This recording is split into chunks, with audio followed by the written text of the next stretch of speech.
Working Fans Podcast. Cool. Yep. All right, here we go. Coming down 3, 2.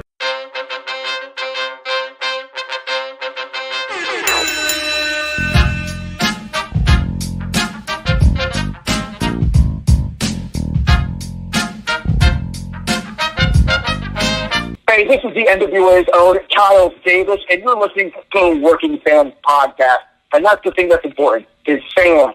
We're all fans, we're all people, we all enjoy something. So just partake, get your toes in it. Take a little bit of that in. Also, NWA Power, I'm just going to put that out there. Watch that. But otherwise, Working Fans Podcast, it's for you, it's for me, it's for everybody. So Working Fans Podcast with producer Joe and Dave. And we got a special guest today on here, NWA announcer Kyle Davis. Excited to talk to this guy. I love the program. Kyle, first off, how you doing?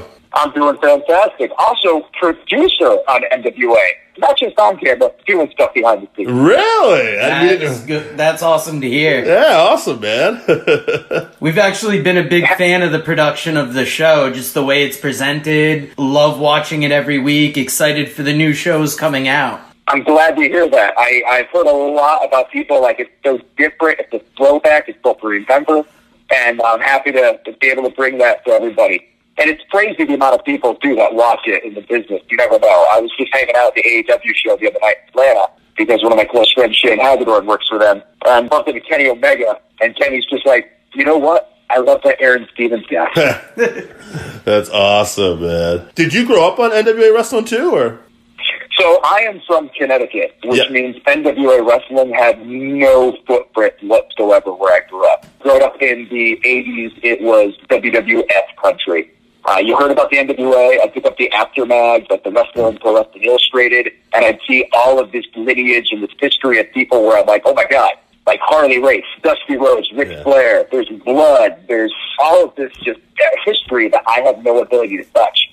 It wasn't until around 1995-ish, we had a video store called Age of Video 2 in Connecticut, and they had old tape of NWA in the late 80s, right when it was transitioning into WCW. So I'm watching like Starrcade 87 and 88 on VHS years later and just going, it's amazing how different of a product it was than what I was raised on in WWF. We're from Connecticut, too. I lucked out. The part of Connecticut I moved to when I was a kid had TBS, so I got to see all, like, the WCW. Like, they were in that transition period. It was, like, 88, 89. Yeah. Yeah, man, that was definitely, it blew my mind, because I was a WWF fan. I mean, you know, that was like my home team, basically. But, you know, when I started seeing, like, the Horsemen beating up Sting and the Great Muta, I'm like, whoa, what is this? Yes. Muta, when I saw Muta for the first time, I was just blown away, because in my head I went, so this was, at that point, like 7 years in the past. And I'm just thinking, my God, he works like people do today. He was so ahead of his time. It's like when you get old tapes of Dynamite Kid and Tiger Moss, and you're thinking this is 79, 80, 81. How was this possible back then? Now, I hate to get off track for a second, but I want to ask you a little bit about moving from Connecticut to the South, because my cousin's son had recently been drafted by the Atlanta Falcons, and he moved from Massachusetts down there. I've only heard good things about living in the South. Tell us a little bit about the transition for you. All right. So I had always been up north type of guy. In fact, when I trained at the ROH Academy, it was in Bristol, PA. So I spent all my time in Connecticut, Philly. I moved to New York for a little bit, and I thought there's no way to be in the South. Ended up moving to Florida in Orlando, and Orlando is fake Florida, so that doesn't count. And then so it never really felt like anything. And then I moved to Georgia like 5 years ago in Atlanta, and Atlanta is also fake Georgia. So the way I like to say it is, as long as you stay in a major city, it still feels like I haven't gone anywhere. But not with alienating anybody. But as soon as you leave the perimeter, as they go, circle that surrounds Atlanta, it gets a little different. It gets a little time traveling where sensibilities aren't what I'm acclimated to. I'll see flags and I'm like, wow, I didn't know that's still there. People tell me all the time about my accent. I don't think I have an accent. Eddie Kingston, if you ever say, oh, you got an interesting accent, I'm like, no, I talk right, but I don't know what you probably said. And I kind of have that where I'm thinking, no, I'm just normal. I don't hear it. But yeah, the people here are wonderful, at least in Atlanta, because it's such a melting pot. It reminds me of being in New York City. Wow. Nice. That's cool to hear. Now, how did you break into the business, Kyle? What was your start? Okay, so growing up, my cousin, who was 4 years older than me, was essentially the guy I always hung out with. He was like my older brother, and if anybody had siblings, you kind of latch on to the older sibling and the things that they have interest in, and they kind of adopt that with you. He was a big, huge wrestling fan. In fact, JJ's mind, if he was an athlete, he would probably be a star. He just has a mind for it.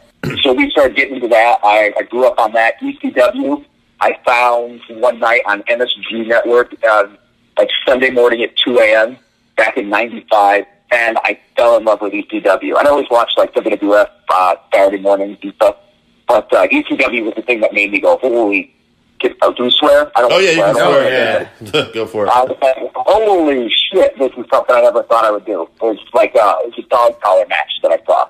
And then I saw Rey Mysterio Jr. versus Juventud in a Falls Count Anywhere death match. He was doing hurricanranas off of cars and stuff like that. And I just fell in love with it. And then as I watched for the next several years, my dream was one day I want to be a wrestler. And I wanted to go to Dean Malenko's school in Florida. And I never got around to it. So then Shawn Michaels started a school. And I said, I want to go to Shawn Michaels' school in Texas. And I never got around to it. And the funny thing is, I used to be almost 300 pounds when I was younger. I was this big, heavy kid in high school and everything. So you develop a personality. High school's the best time to be overweight because everybody loves the fat. So as time went on, instead of like trying to get fit, I was just like, I want girls to want to hook up with me. So I'm going to look good. I'm going to feel good. So that's the path I went. And as I got into shape, I went, oh my God, I wonder if I could actually do something. Ring of Honor had just started kind of taking off. It got big. I went to see Samoa Joe versus Kitazabashi in New York City. Oh, wow. And it was such an amazing atmosphere.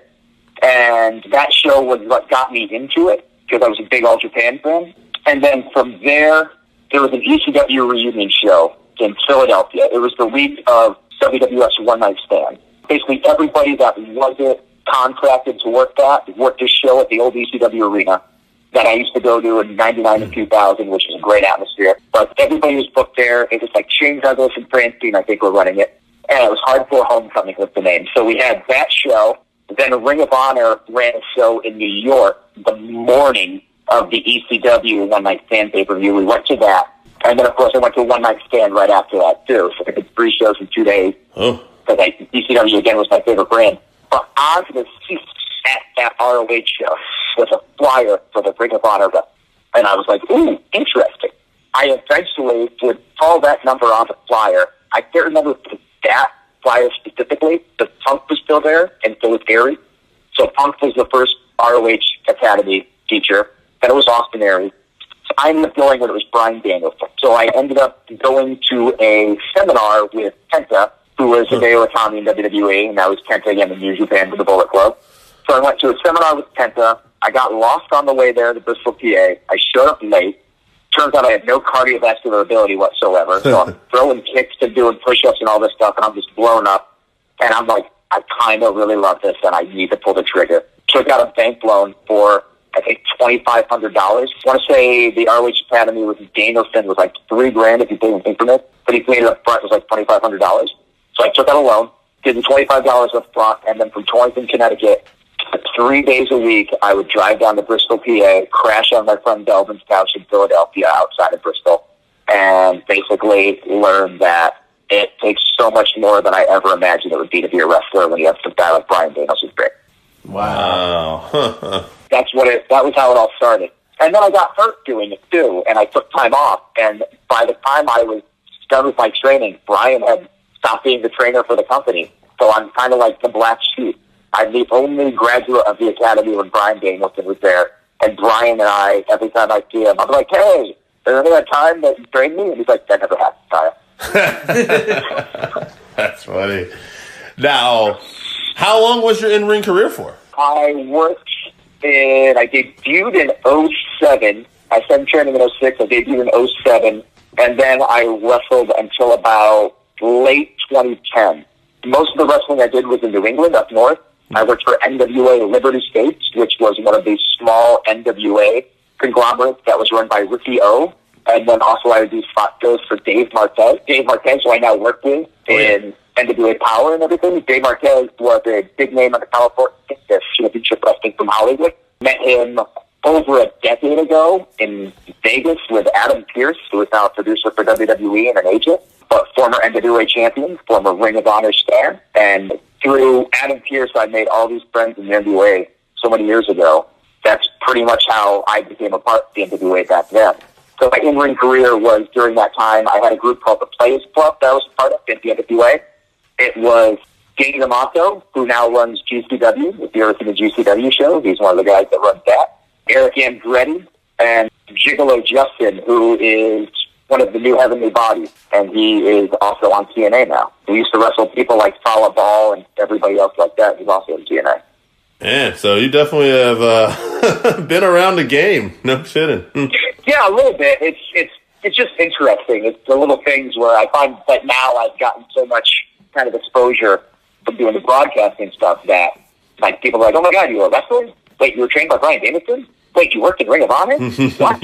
None of this makes any sense. It's funny, the entire reason to stop really wrestling, for the most part, is Adam Pearce. Adam Pearce took over as booker for Ring of Honor back in the day, and at the time, he looked at me and he's like, hey, you can talk.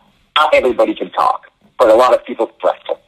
And you're the shit as a wrestler. I'm like, geez, man, Adam, so nice. He's like, no, but you can talk. He goes, what if you were a sit fan for Ring of Honor? What if you were like our Mean Gene over there?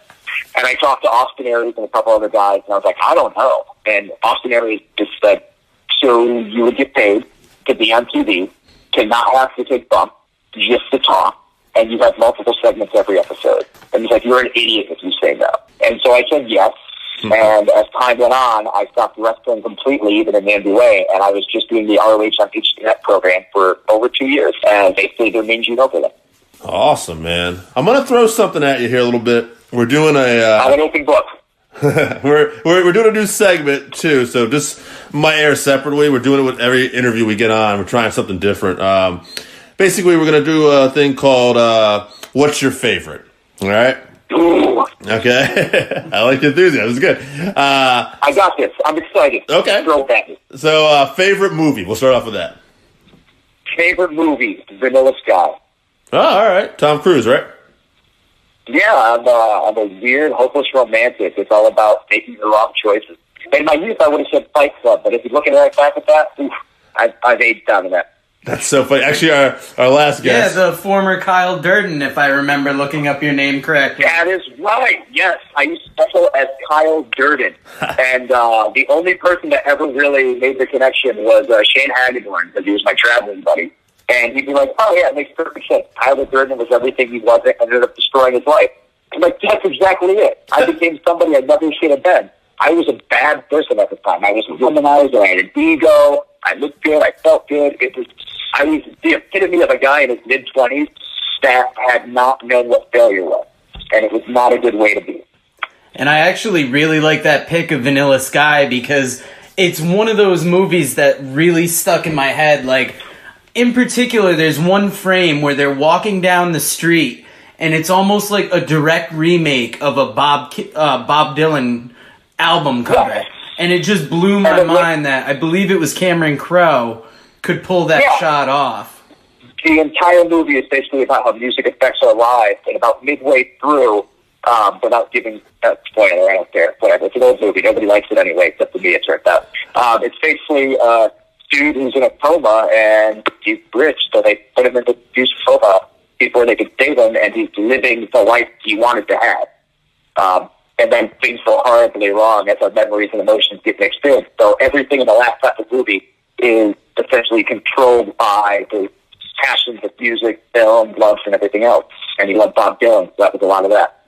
And that's a big movie. It's almost similar to the way Eternal Sunshine of the Spotless Mind found a different way to dig into a story and really connect with an audience. The way you're describing Vanilla Sky is kind of how I think about Eternal Sunshine. And Vanilla Sky is a remake. Yeah. It is a remake of a Spanish film that, what is the actress's name? She's also in Vanilla Sky. They ended up dating after the movie. Salma Hayek? No, not Salma Hayek. Penelope Cruz? Penelope Cruz. Yes. Penelope Cruz was in both versions of it. She was in the Spanish and the English remake, and then she ended up dating Tom Cruise to pick up for each other on the set. Wow. Scientology. Apparently, you can rake in the women with Scientology. Yeah, that's good.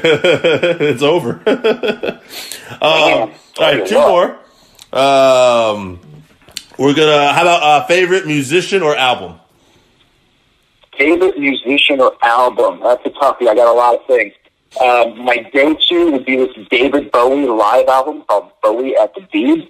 It is all 60s and 70s live recordings of him being on the BBC radio station. There's albums and different songs at the time. It's pretty cool. That's just my go-to. But otherwise, I love Jeff Buckley. He has a double live album called Live at Chanel, which is amazing. Damien Rice's O and 9 are great albums. A lot of Nick Drake stuff. Nice. But, I don't have like a particular favorite. I just have go-to things. I love all music except for country. And I like my rappers to wear suits. Don't mention that down south, probably. Insane Kanye is, I get it, the man lost his mind, but he still makes pretty entertaining music. Oh, yeah. And Runaway hit me very hard back in the day. That song is amazing. Oh, yeah, it's all good. But still. What else we got? One more for favorites. Favorite athlete or sport. Favorite sport? I don't know sport. Okay. So I legit I don't know sport. I know pro wrestling. In fact, it bothers me when I watch like football, and I'm always going, why can't you just tackle a quarterback, steal the plays off his wrist, and use him for the rest of the game? Everybody tells me that's illegal, but that seems like that'd be a brilliant strategic play. You know what's funny? Awesome. The only other really stuff I follow is MMA and boxing, and most of the guys I like borrow from pro wrestling. Like, I like the guys who are like good interviewers and good talkers, so I get it. I watched MMA when it first started, back when UFC was out. I think I watched UFC 20, and then I just fell off completely. I used to watch it when it was on I had one of those black boxes where you could watch all the stuff. Scrambled things. Yeah. It was more than just wrestling. It was also Spice. But I could also just, I used to love those UFC fights. They were fantastic. Back when it was just an excuse for Brazilian Jiu-Jitsu. It was like an infomercial of why their style could take everybody out. Oh, absolutely, yeah. All right, well, I'm going to hit you with one other thing. How about this? Any fears or biggest fears? Snakes, heights, anything? Oh, I got a couple here. Deep water that I can't see in. The earth is covered so much that they're constantly finding things that wash ashore where they go, oh my God, we thought this was this deep. How is this here? So who knows what's under there? I could punch a bear. I could try to choke out a lion. But if you get me underwater and a merc creature just grabs me by the ankle, I'm going to die. Not cool with that. It's irrational. It's crazy. But one day a kraken or something's going to come out of the ocean. I'm going to be like, solve it. Knew something was there. The other fears are disfigurement and paralyzed. Wow. I'm not a big fan of height. Like, I'll hook, kind of like, you ever see anybody go to the top rope and they hook the top rope to their elbow? I'll do one of those if I'm up at a high somewhere. In case somebody tries to flip me over, I can control my descent. I know it's stupid, it's weird, but it's legit. But I'll go skydiving if I have to, because in my head, I'm either going to land or I'm going to die. There's not, like, crippled or disfigurement. Huh. Man. Yeah. That's definitely a way to look at it. I like when you ask people these questions, they usually hesitate, like they haven't already thought about it. I'm like, ooh, I got this. Yeah, you are well prepared for this. Some people, like, favorite movie throws them off, because some people are just a fan of movies, and then to narrow it down to a particular favorite, it might be their favorite recently, or, you know, they kind of got to rack their brain for one. Yeah. Well, like, I'll ask you a question. Who are your favorite wrestlers? Okay, yeah, see, now that's a good question, because, like, there is definitely recency bias sometimes and stuff, but off the top of my head, like, right now, I've been watching some Dusty Rhodes stuff, so, like, Dusty makes my list. Like it. Bret Hart, because after the Hogan era, which I grew up on as a kid, Bret was the guy who started doing different type of matches that kept me hooked. Like, and he was the guy that I remember as a tag team wrestler, so I never saw this success coming. And I'm like, oh, gotcha. Yeah, I'm like, okay, now like this guy can go from a tag wrestler to world champion. That's awesome. For me, it was Ric Flair, Flair, and Jushin Liger that have stood out amongst the rest. Recent favorites, Tim Storm came out of nowhere to me.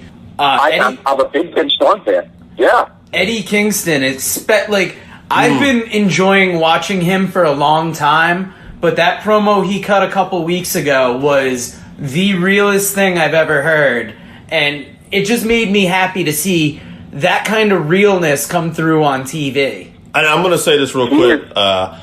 Tim Storm and Eddie Kingston, one thing that really connected with me to them recently is their interviews, and that brings us back to NWA Power, because that's the whole format where guys like that can excel, and it's like, whoa, okay, these are awesome. But Eddie has always been that person. Eddie is as real as you'll get. I've known Eddie since Ring of Honor days. A professional, but also he'll just, if you can see some of the things we've filmed with him that will never get to air, you would be even a bigger fan of him. I think of him as kind of a modern-day Dusty Rhodes. When he talks, you listen. I feel what he's saying, and legitimately, Eddie would take 3 punches to get one in. Wow. Yeah, that's actually, you know what, and with Tim too, and Eddie both, now that you say that, they don't seem that far off. Like, that's, like, right away, before you even said that, I'm like, those are who those people are. The thing I like about Tim is so down to earth, and he has no ego whatsoever. Tim was the person that brought the NWA into the modern era, which you know with Billy Corgan. Years ago, Dave Lagana, who is vice president of the company and also producer, writer, and everything with Billy, reached out to me, and I wasn't doing anything in wrestling anymore. But Dave used to be my producer at Ring of Honor and HDNet, became friends with me. And he's like, would you like to be back in wrestling? And I was like, yes, I would love to do something again. We said, Billy is buying the NWA, and we want you to be a part of it in Atlanta. And I was like, I'm in. He's like, good, I already told him to stay up. And when they did that at the time, everything was in disarray, and there was really no rhyme or reason to how the NWA still existed. Billy bought it, essentially a name and a championship belt. And people thought he was crazy. They were like, why would you purchase the dead brand? It's nothing. And Billy grew up on wrestling. He grew up on NWA, and he was passionate about it and thought it'd be worth it. That there's people like me that look back, and this is their childhood, and this is their memory, and there's no reason why that can't still be a viable thing. So as they started kind of bridging things together and finding a path, Tim Storm was that path.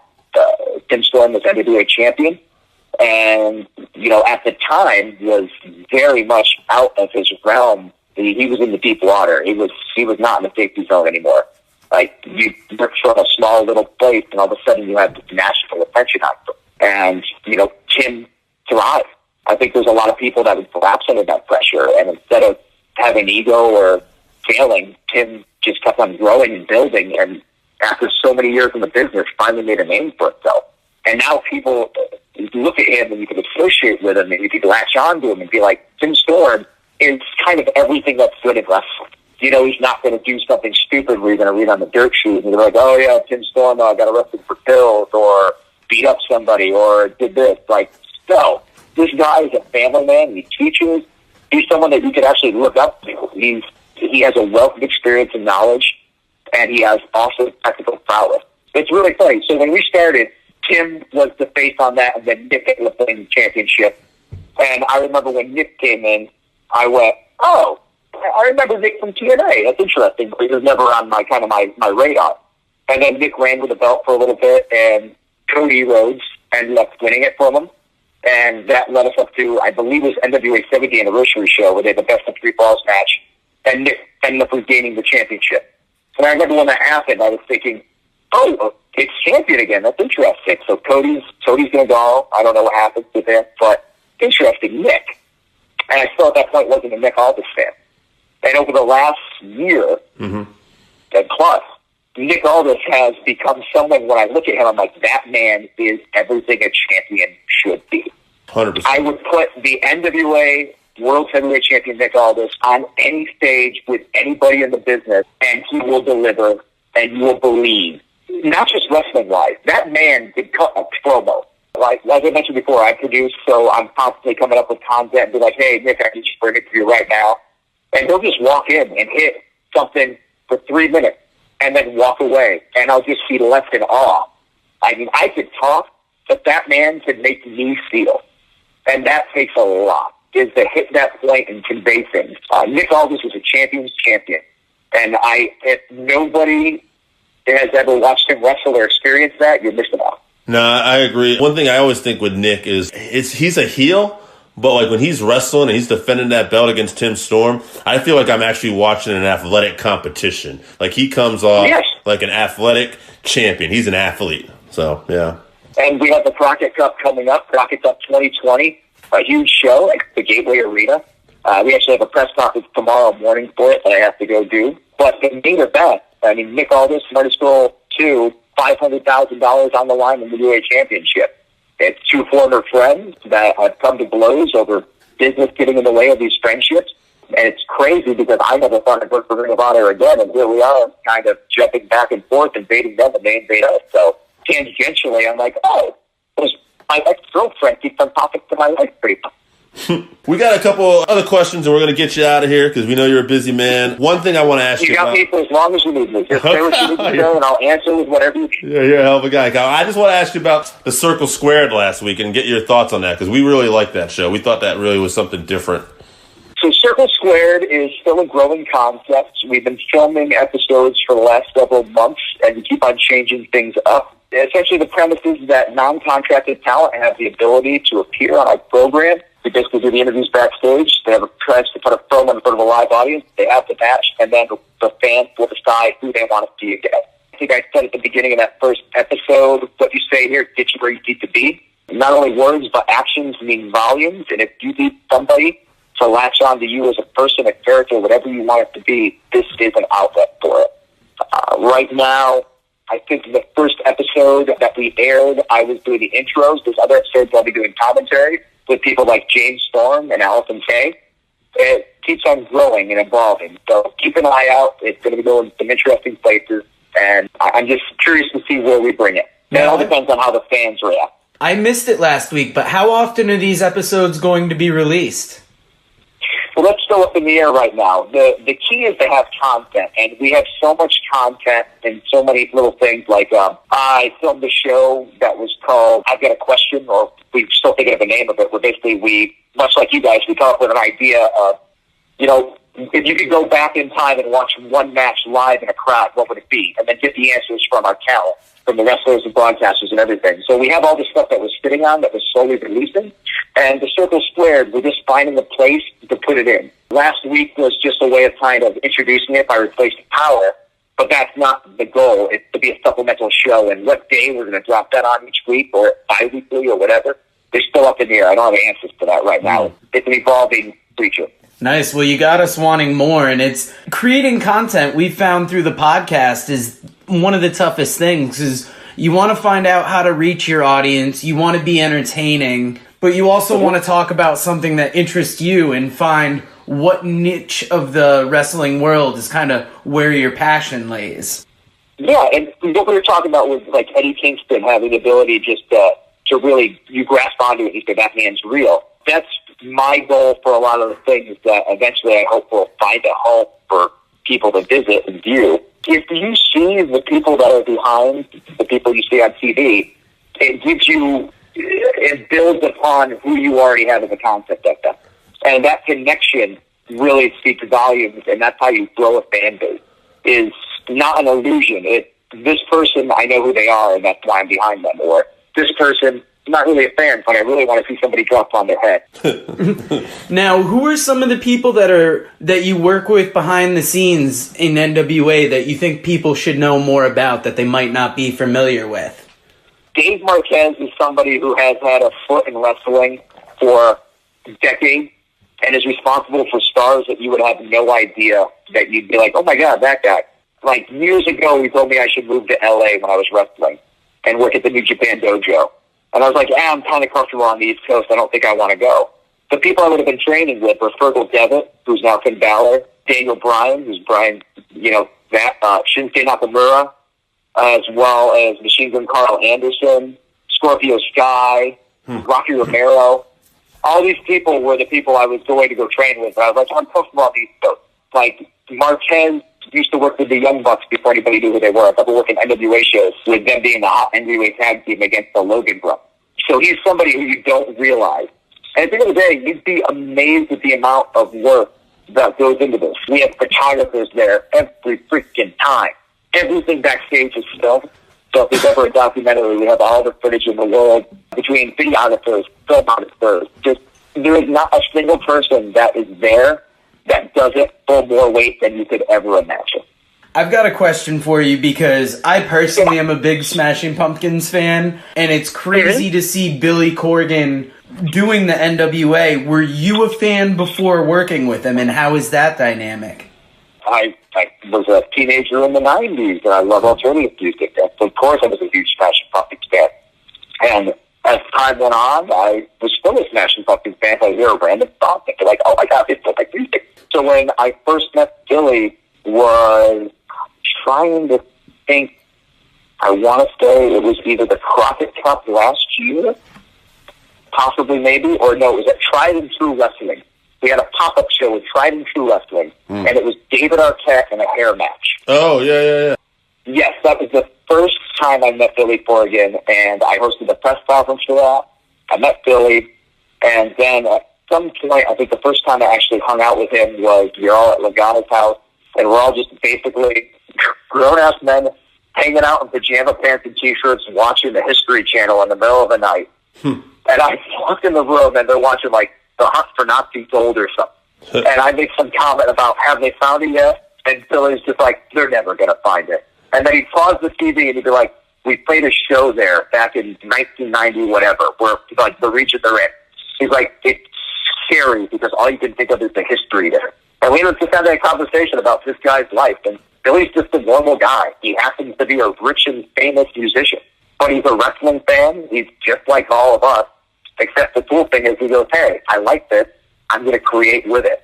It's very weird because, again, like, I've met people in the last, 20 years from all walks of life, some famous, some normal people, and everybody's just a human being. We all have our hopes, our dreams, our fears. We have got our weird things that we do, our idiosyncrasies, our kicks. And Billy is just a guy. At the end of the day, he's just a freaking guy. And when you remember that, it's my boss. But again, I have a rock star as a boss. And, it's cool, though, because sometimes I'll disagree with something, and I'll voice my opinion, and he'll listen to me, and, we'll have a debate, and then we'll move on.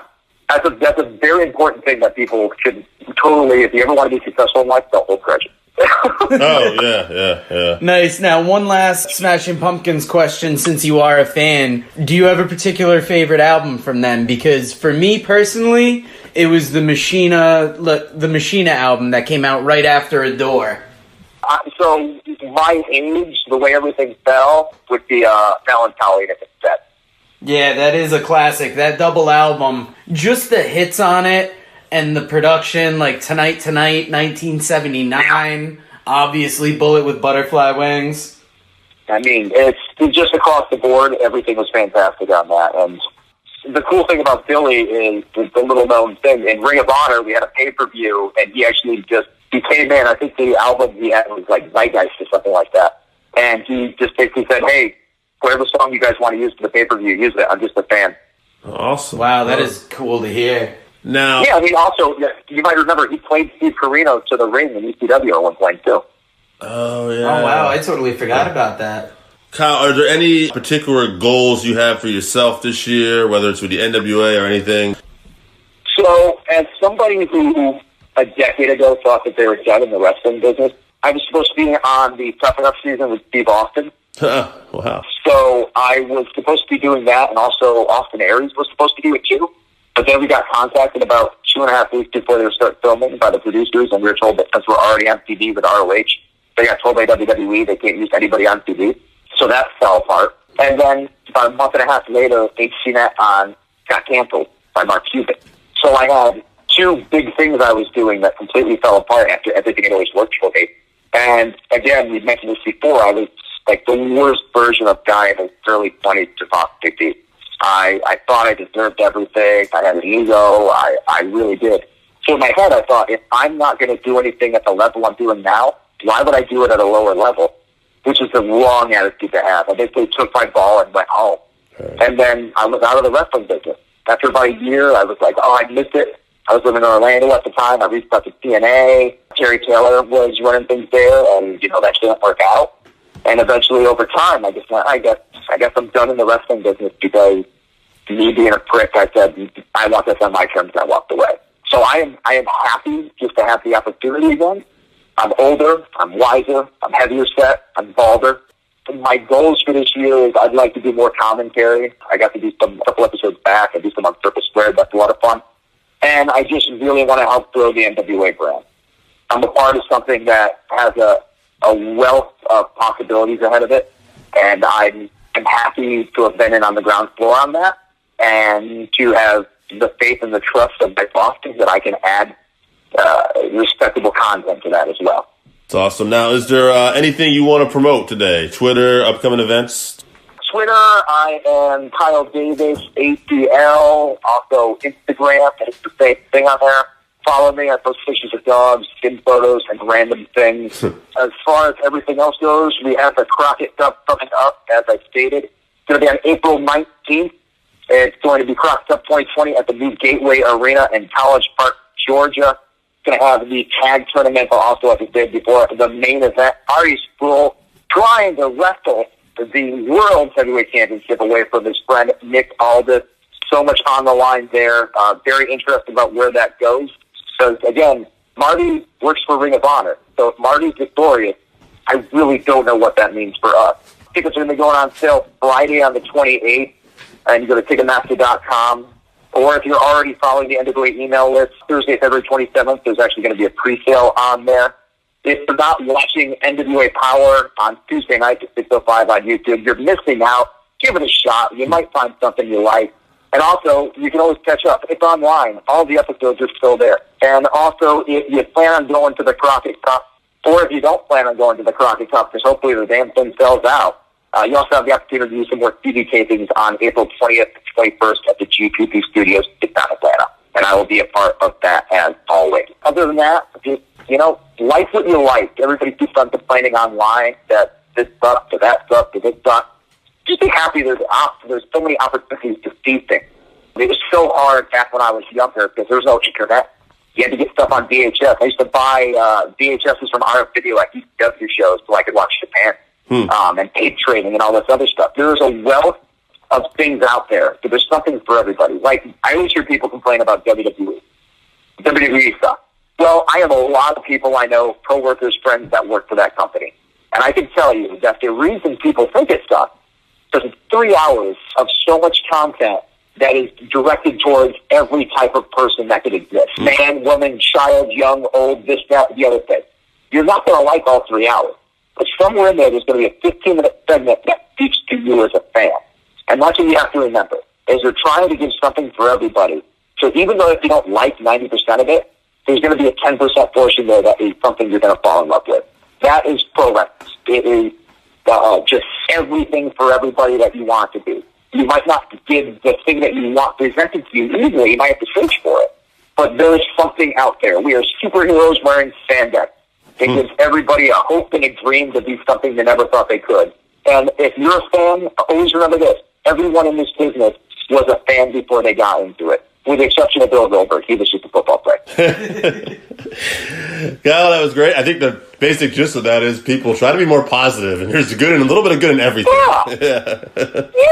There's so many cool things out there. Appreciate your time, man. Thank you so much. Awesome. I got to go build a bookcase. Have a good night. Thank you. All right, so that wraps us up for this week. Thank you again for listening to the Working Fans Podcast. So as always, you can find us on Twitter at FansWorking. Our Facebook page is Working Fans Wrestling Pod. We have email where you can reach out to us and let us know what you think also. That's workingfanswrestlingpod@gmail.com. Follow us on Instagram, workingfanswrestling_pod. And then as always, please continue to listen to us on Anchor.fm, Google Podcasts, Spotify, Breaker, Overcast, Pocket Cast, Radio Public, all your major platforms. If you're following us on Apple Podcasts, which we are also on now, and YouTube, please make sure you subscribe and give us a 5-star rating. It helps us bring you these podcasts where we get to talk to you and talk with you every week. Working Fans Podcast. Cool. Yep. All right, here we go. Coming down 3, 2.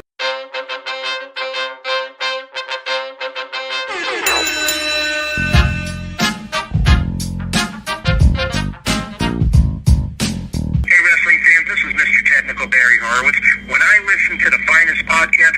I listen to the Working Fans podcast. It is supreme, because I said so. Hi, this is Dave and AJ, and you're listening to the Working Fans podcast. And today we have a special treat. We have a guy who's wrestled all over WCW, WWF at the time. You might have seen him in even Global Wrestling Federation. We are on the line with Barry Horowitz. Barry, how are you doing today? I'm doing great, guys. I appreciate being on the podcast. I've heard a lot about it, and I'm excited. Awesome, Barry. Thank you so much. We appreciate that, man. We usually just like to get off like kind of the earliest memories. Like, if I'm correct, I think you did train with Boris Malenko. Is that correct? Mm-hmm. And how was that? How was breaking in and everything? That's probably the best thing that's ever happened to me after I got, been around a while and seen how different guys get trained and whatnot and different other trainers, and nothing against any of them, but maybe I'm being biased, but I think I've been trained by the best ever. I mean, it was a phenomenal experience, and basically, you have a house, you have a foundation, you have bedrooms, you have an attic.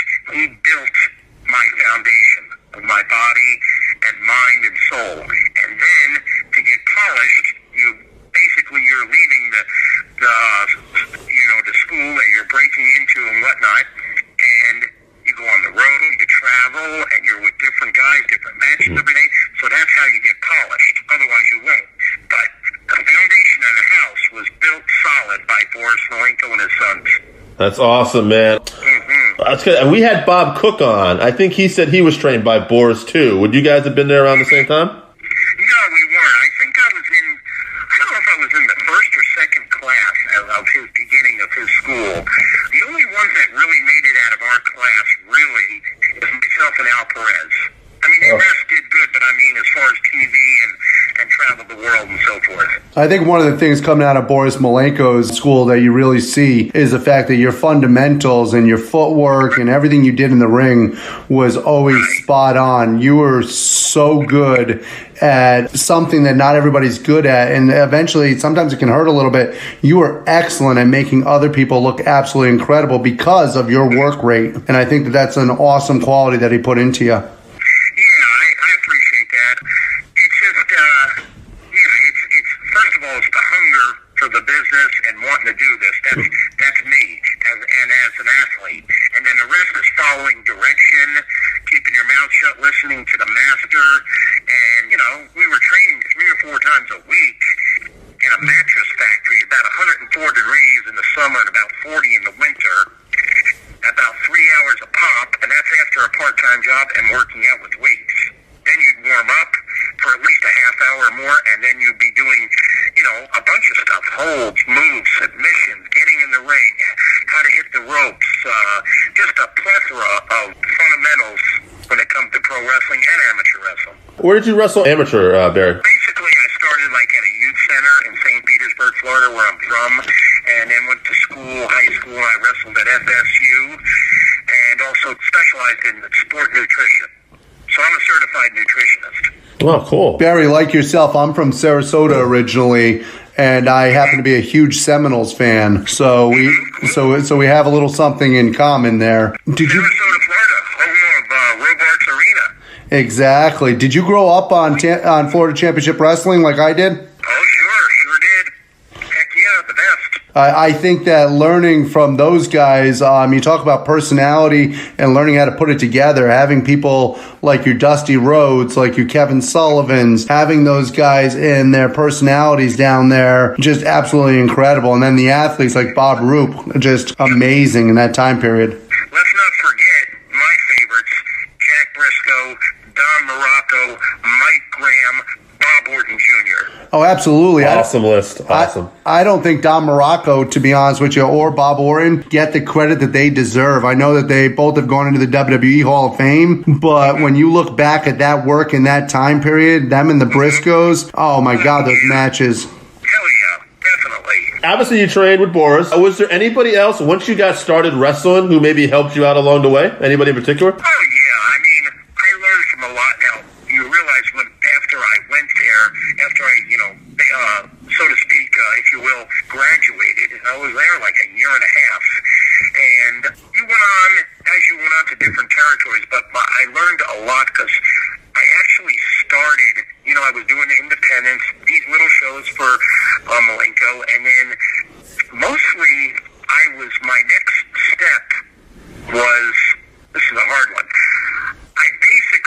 talked my way into the WWF, which was held by Vince Sr. and Jr.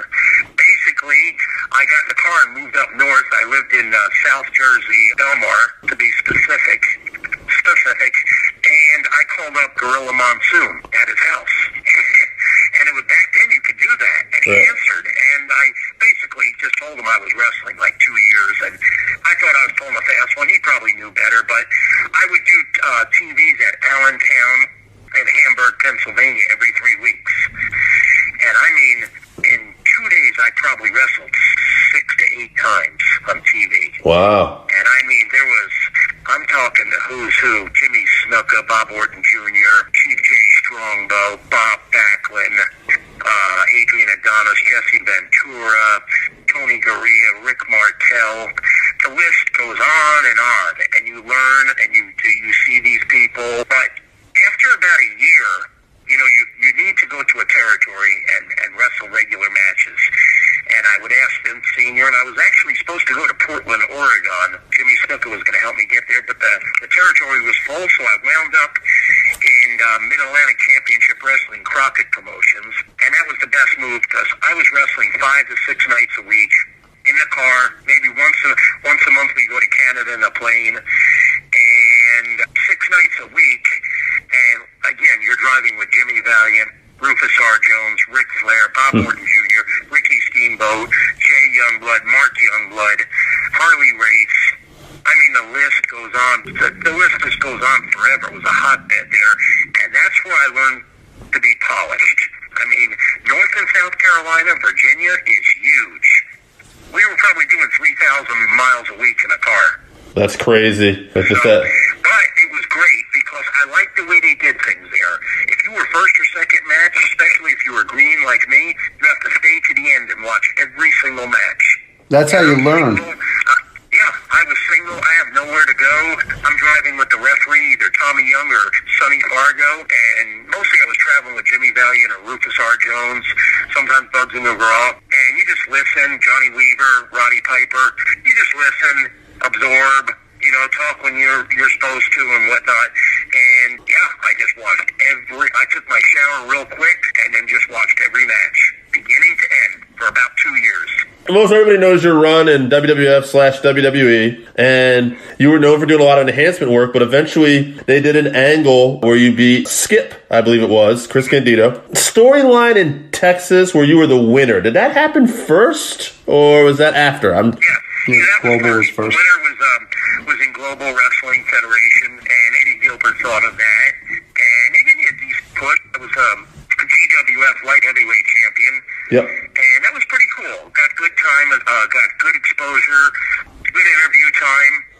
So that was that was a good milestone in my career. Yeah, I remember that. That's what I thought happened first. Like, I didn't even look that up. I remember that as a kid, and I was trying to think if that came first. And I was wondering if you think that maybe WWE might have got that idea, or do you know the background about how? Maybe. Yeah. I don't know. I think there was a long gap between that, like 3 years. I think they finally seen that I'm loyal. I hung in there, and I'm just more than there's some guys in this business, and I'm not knocking anybody, but they're just I'm going to be a wrestler. I'm part-time.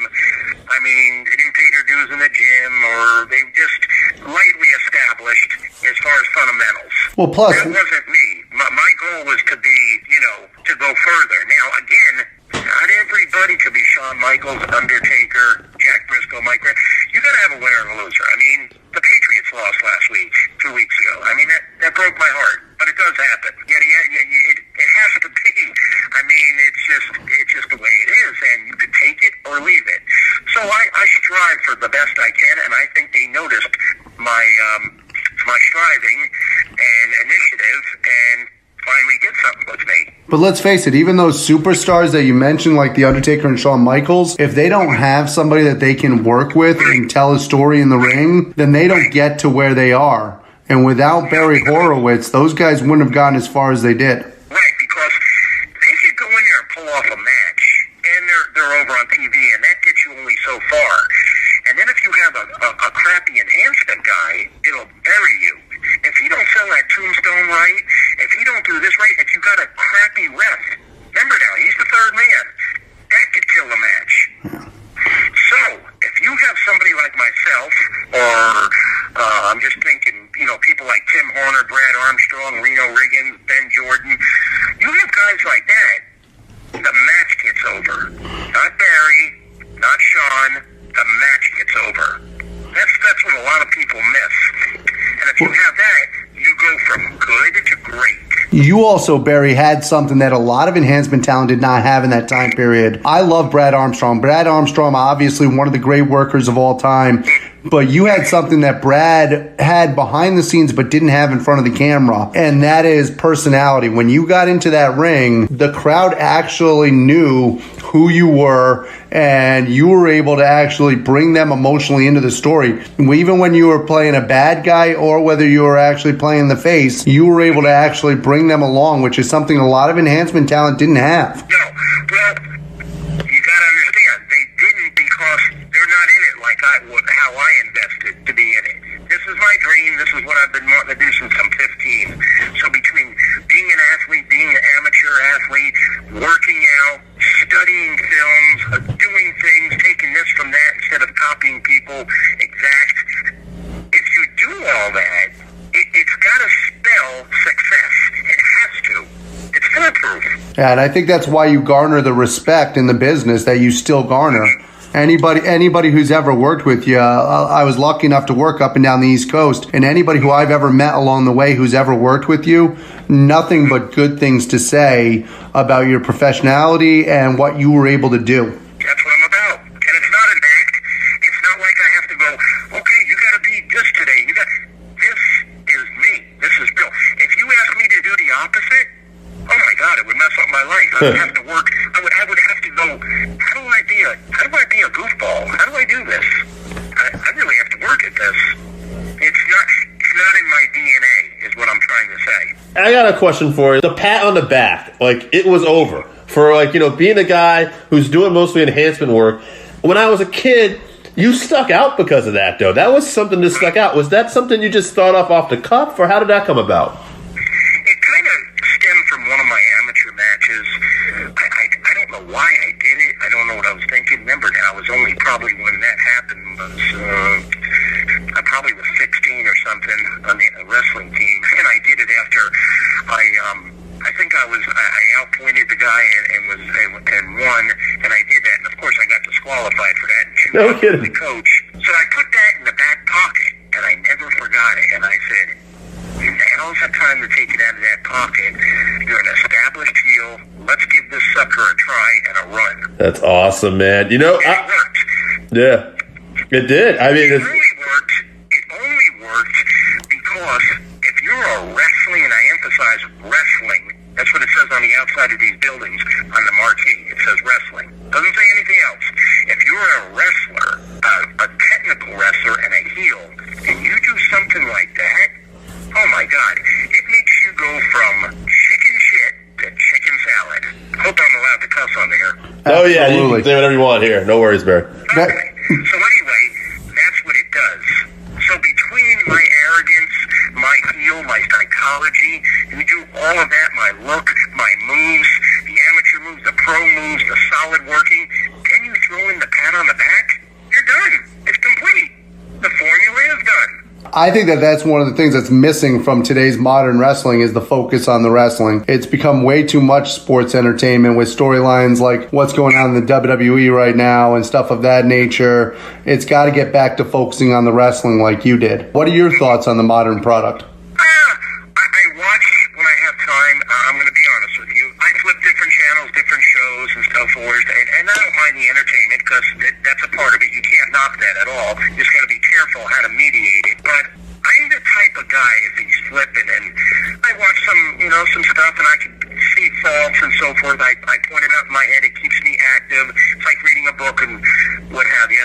But if I'm flipping the channels and I see a match, and I'm just going to use this one for an example. I saw it a couple of years ago. I'm going to stop and watch the whole thing from beginning to end. And I really like this match. It was really cool. It's just popped to my head. So there's many of them, but I'm going to use this one for an example. And it was Kurt Angle against Jay Lethal. And I think it was in TNA or Impact. That was a hell of a wrestling match. 100%. That was absolutely a tremendous match. To see two athletes like that take the wrestling seriously, tell a story in the ring. People forget that even though it's sports entertainment now, if you tell a story through your wrestling and play to the crowd and do the right things, you can be as entertaining as anything out there without having to go gaga on the storylines. Right. Exactly. Yeah, you're right.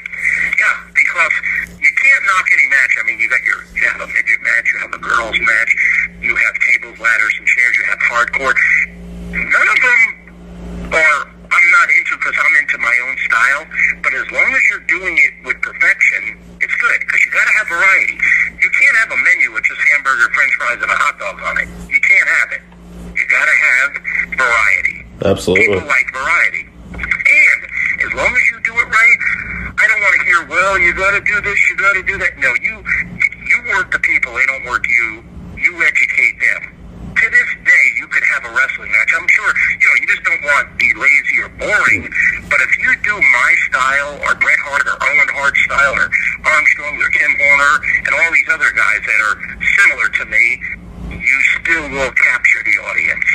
They like it. They're hungry for it because case in point is all elite wrestling. Absolutely. Speaking of AEW, they had that big pay-per-view a couple weekends ago, and you were part of the StarCast panel for that weekend. How was that? Awesome. That was friggin' phenomenal, guys. I'm glad you brought it up. It was truly a great experience. I was happy to be picked and a part of it.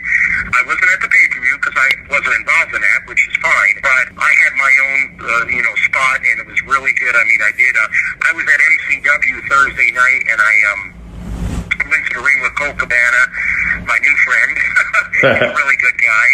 And it was a tag team match, and it was really cool. And then we did some online interviews. Also, from there, we went to, the next day was StarCast. And not only did I do my meet and greet, but they had a forum on the stage, which a bunch of different segments had it, but we were one of the early ones where 4 different enhancement guys were introduced. I was last, and we were interviewed by Cole Cabana. And then all of us came out together, and we did a Q&A. This thing went on for at least an hour, and it was really cool because, it was a little bit different thing. There was a lot of shooting going on and stuff, and, today's fan, you're a good, smart wrestling fan. You don't want to try to fool them because it's not cool. If you start, lollygagging and start defending certain things, there's certain things that they don't need to know about or you don't need to discuss, that's fine. But if you try to kayfabe them or do something like that, they know better. They're the audience, but they're almost part of it. They know better. One other thing I wanted to ask you too, Barry, was like I said before, we had Bob Cook on, and what do you think it is? A lot of the enhancement guys are really good at talking and telling stories too, but it's not like you guys necessarily got a lot of mic time in the major feds, but you come off so polished and just great storytellers. You think there's something to that? Well, yeah. Now, you got to realize now, I did a little bit in WWF, but WCW, Global, all of my independent leagues, small, Smoky Mountain, all of this, I did interviews. I did camera work, but I also watched the best do their promos. And I mean the best. The top of my head, Ric Flair, Arn Anderson. Are you kidding me? These promos are world class. And I'm watching different storytellers and, just getting different things. Babyface interviews, Jack Briscoe's interview, Mike Graham, heelish interviews like Bob Orton Jr. and stuff like that. So you think now, you gotta, copy, but you absorb. So you think about all that, and then of course you go over it in your mind too. And, you practice.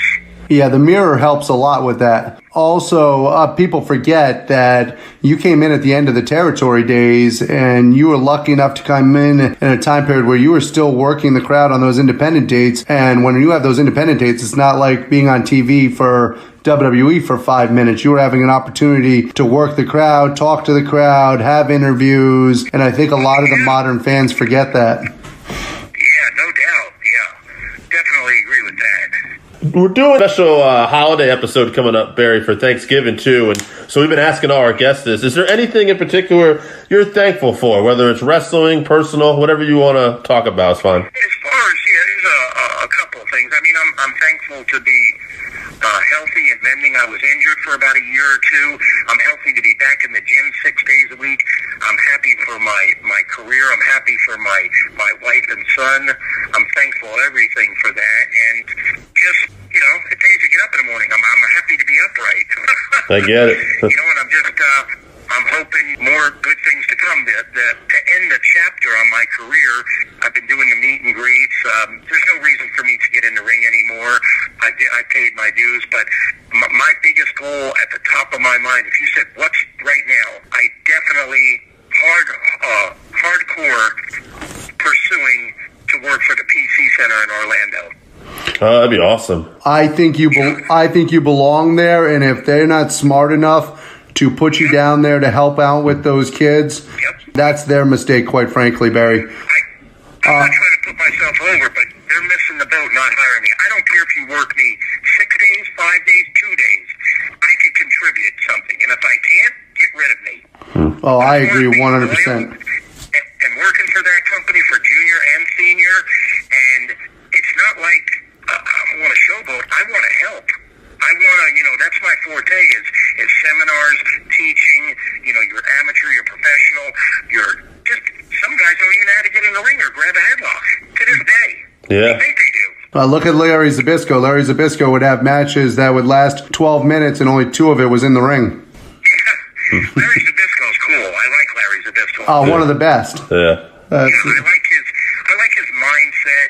He appreciates good wrestlers. And the fact of the matter is, we only get so many bumps on our bump card. Why use more than we have to in the time that we have to? Mm-hmm.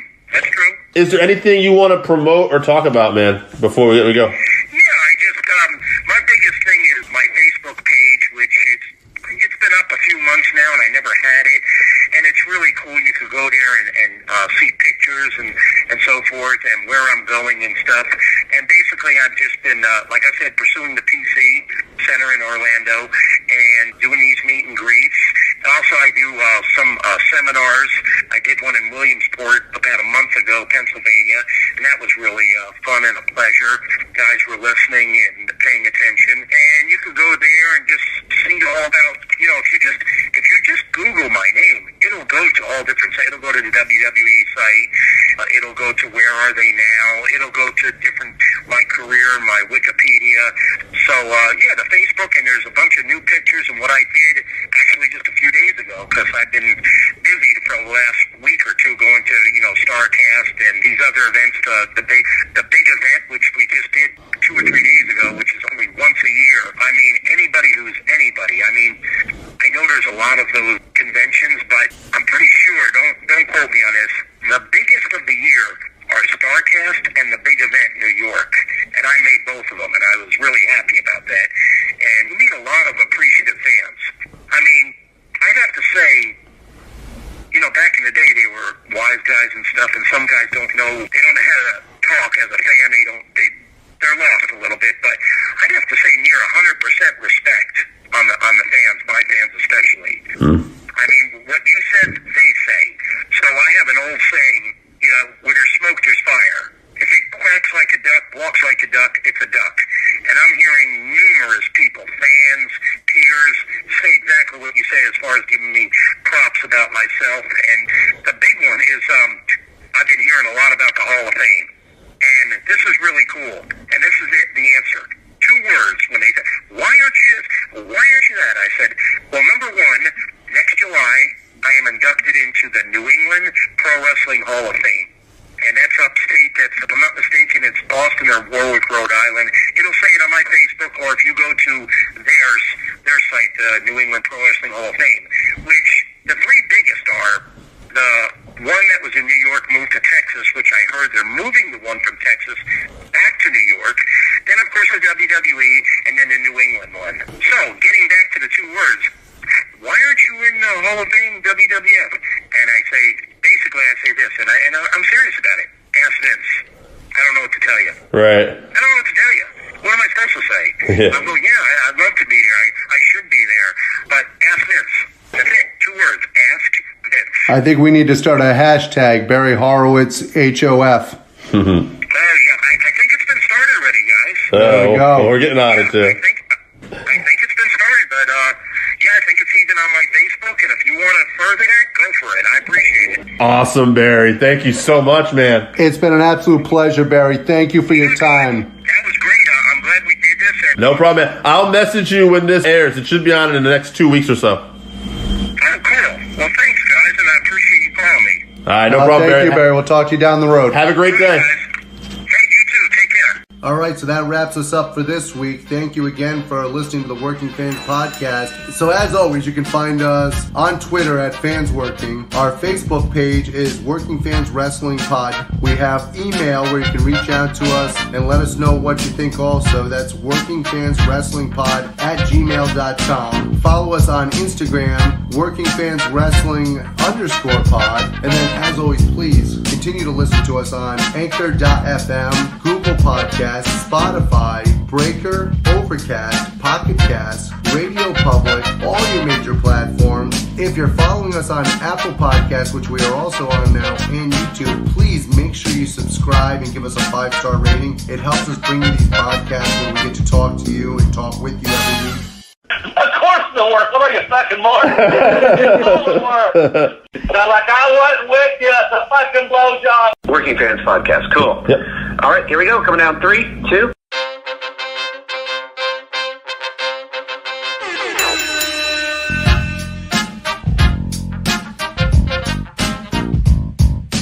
Working Fans Podcast with Joe and Dave. And today we got a guy who's competed for WWE, WCW. He's been in Japan. He's a former Smoky Mountain heavyweight champion. And he's about the second or third most famous guy from Ashland, Kentucky. Bobby Blayze. Bobby, how you doing? Hey, man, I'm doing pretty good. Good to hear from you guys. Yeah, I'm probably I don't know, because that damn Billy Ray Cyrus, but at one point I was probably the second most famous person from Ashland, Kentucky. The first being Charles Manson. What an honor. Yeah, exactly. I'm in good company with that, right? When I first time I tried smoking around, that was the first thing I met Cornette several gave me a try. It was like, Bobby Blayze, the second most famous man out of Ashland, Kentucky. The first being Charles Manson. That always stuck with me. That's a good intro, you know. It's definitely memorable. Yes, for sure. Yeah, that's a long time ago. How you guys doing, man? Oh, we're doing good. A little snow up here in Connecticut, but what do you want? It's Connecticut. Okay. Yeah. How are things out there? Well, actually, it's cold as a whore's heart, and we're getting just a little bit of snow here and there, but mostly just rain at this point. Oh, good. Still cold, and but hell, it's December. What do you expect? Right. Yeah, right. Bobby, you were trained by Rick Newsom. What can you tell us about Rick? Okay, yeah, so I was trying to get into wrestling. You know, I've always been a fan, and at one point I decided that's what I want to do. I'd trying to break down doors, knocking on doors, sending out letters and pictures, and I was just lifting weights, running, and had a little bit of wrestling training, this and that. And I went to an independent show, and I met a guy named Rick Newsom, who ended up being just a couple hours from me, and I'm here in Kentucky. And he said, yeah, I'll help you. I had went to the Monster Factory up in New Jersey for a couple of days, just so I didn't try out or anything, but I went up there to get a feel for it, because that was one of the people that contacted me. I had some other people contact me, but it was like too far from home kind of situation. And Rick, he just happened to live a couple hours from me, and kind of took me under, like, I'll help you train you, son. And super great guy, very successful in the law enforcement world. I'll leave it at that. He had a very successful career. And in wrestling, he had been a bodybuilder, and he knew a lot about wrestling, and so he took me and we started training a little bit, just, you know, stand up and takes down. And then we got the ring eventually, you know. But it was, so with Rick, nothing but respect for Rick. But sometimes Rick and I just kind of beat the crap out of each other, if you will. I did have several matches with him. Of course, things changed as time went on as far as my training went. But it was a really good experience, and I really appreciate him breaking me in, because I had my first match against him back on September 11th, 1988, over in a small town called Hayside, Virginia.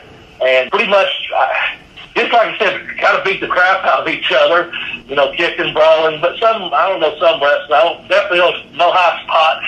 But, yeah, you know, it's all good. And I, like you said, nothing but respect for Rick, and, you know, kind of got my foot in the door, if you will, for what I thought I knew about professional wrestling. Bobby, you went on there, actually, you're the third guy that we've interviewed, Barry Horowitz and Bob Cook being the others, who went on to train with Malenkos. Is that correct? Yes, it is, man. And shout out to Bob Cook and Barry Horowitz. Bob Cook, at one time when I first met him, he was introduced to me as the best professional wrestler in Florida. I mean, he was good, man. Bob Cook was good. And I was like, what? And he used to, I saw him. I went to a Championship Wrestling Florida taping and show. And I don't know if it was taping, but a show anyway. And so we went to dinner after with me and X-Pac 123 Kid, Sean Waltman. Sean's who I hung out with a lot. And we watched Bob work, and he looked at me and goes, "Oh, you're the shit." And Sean went, "No, he's not. He's actually pretty good." And I was like, "Well, I hope no one ever calls my work the shit." But I was like, "No, sir, I'm not." So Bob's a good dude. And Barry I met, a couple years later, and nothing but respect for those guys because we had a great, not just a wrestling coach, but he was a mentor to me, he was a teacher to me. And he was pretty much like a father figure to me in my life. Professor Boris Blayze was, and he was just a really good trainer for wrestling, for professional style wrestling, and also conditioning. And you took away from it what you put into it, and I took a lot out of it because I put a lot into it because I was seeking his approval, respect that if I'd done something, I was doing it good or doing it right, And it was a great experience. And after a while, I was at the camp for about 4 months, so Dean come in and had a lot to do with my training as well. And Joe, his older son, had something to do with it at several points when he would come to the camp. So as I found out, like I said, I was writing those letters and sending out publicity pictures, if you will, just the little addresses I had here and there. The Malenko school got a hold of me, but so he returned my, letter like, yeah, we have a camp, this and that. And I will say that there was a man up in Minnesota, Marvin Joel, was the one that kind of put me in touch with them. But on the wording was the Malenkos are the best craftsmen in the wrestling business. And I think that's what happened. They're such good craftsmen. I think I learned a craft from them, the art of professional wrestling, if you will. So yeah, I was honored. I'm in a special class to be said I was trained by Professor Boris Malenko in a Malenko wrestling, Yeah, I mean, everybody that we've talked to has put them over big time. Bob has said that he learned from the best. Barry said he learned from the best. And that's not a surprise. Everybody that I've heard in other interviews too have always put over the Malenkos as just being the best school you can go to. It was. And, I went there. I was going down on weekends at first, maybe every other weekend, and I was living up in Orlando. This was out in Tampa. And I'd go and I'd do like a Saturday and a Sunday only training for about 3 or 4 months. And then the room opened up at camp. And when I lived there, I went 4 days a week for 4 months straight. And then as I started traveling this and that, I returned back to Florida and ended up doing some training there and helping out with some of the younger guys. And I never saw anyone get hurt or get taken advantage of. They were such professionals. And I'm not saying injuries don't happen, I'm just saying, but in training, those guys and the trainers they had there, there was never liberty taken. They wanted to stop and show you the right way of things. And you just know at any minute they could stretch you, 6 ways to Sunday, or embarrass you or whatever, or sit your ass down. But it was so professional to have them take their time and say, "Hey, wait a minute, here's the way you do it." And I remember one time I was in the ring with a guy, and he kind of kneed me in the jaw a little bit, and it was like a high knee lift or something. But when Dean was in the ring, he stopped it. He goes, "Bobby, stay right here." And he was kind of showing that guy the steps. And I turned my head, to see what Dean was doing, and he goes, "No, just please, Bobby, stay right there. He goes, "I'm the least person here that you need to be worried about getting injured by in the ring." And I had trusted him before that, but then I really trusted him because he just put me in position and showed the guy, here's what you're trying to do, but you're hitting him right up in his head. The knee should come across his chest or something. Of course, with Dean doing it, you're like, so I just completely like, wow, how true. I tell people now, if I'm showing someone from the edge of the ring or I'm up standing on the apron watching them, I show myself, I'm the least person you need to worry about hurting you because I'm not going to hurt you. I'm going to show you how to do it the right way. If one of these young guys will say, well, what do you think about this? I'll say, well, slow your steps down or speed them up or whatever. Just something like that. But I'll never forget that lesson. Like, don't try to take liberties or take advantage of people or embarrass them. That's not a way. You're not a good coach if you do that. At the Malenkos, they were excellent because they never did that to you.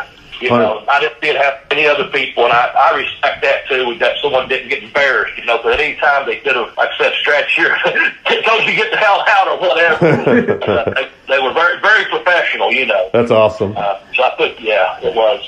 From the way you're describing it, it's almost like the Malenkos were teaching a trade. And when we talked to Al Snow, he actually talked about getting his school set up where it's an accredited trade school almost teaching wrestling. Did the Malenkos kind of teach a trade, you think, to their students? I do. I think so. I think that's a good way to put that. And shout out to Al, man. I like what he's doing down in Ohio Valley. I don't know how that would work, but with the way things are, I can see that happening. That you're actually learning a trade, like any other trade. And I'd like to see it because like how it be accredited. That's a great idea, especially if you have a system in place like the Malenkos did. You just didn't start off with suplexes the first day. And I've heard of people doing that, or they start running the ropes and get 2x4s, and they think they saw one TV. That's the far thing, the truth. And knowing Al and knowing how talented he is and how disciplined he is in teaching, I would think that'd be great. I think the Malenkos, that's what they had. They eventually, when I went, it was just, Malenkos wrestling school or whatever. It became, within a couple of years of being there, they moved to a different location and actually became, the Malenko Wrestling Academy. Again, not accredited at that time by, colleges or something, or a trade school.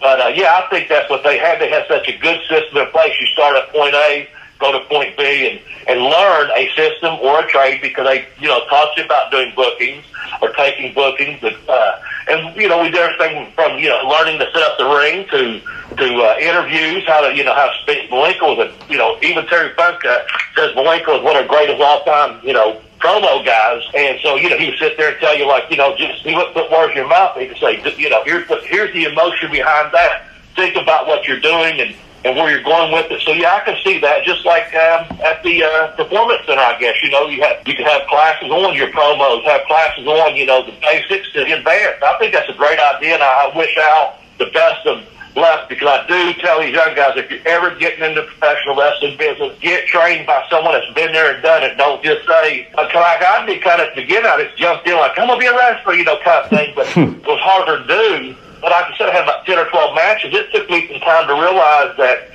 wait a minute here. This is a business. So that's why I decided to move to Tampa and go to a training academy, if you will, So, it's a great idea. I wish them luck.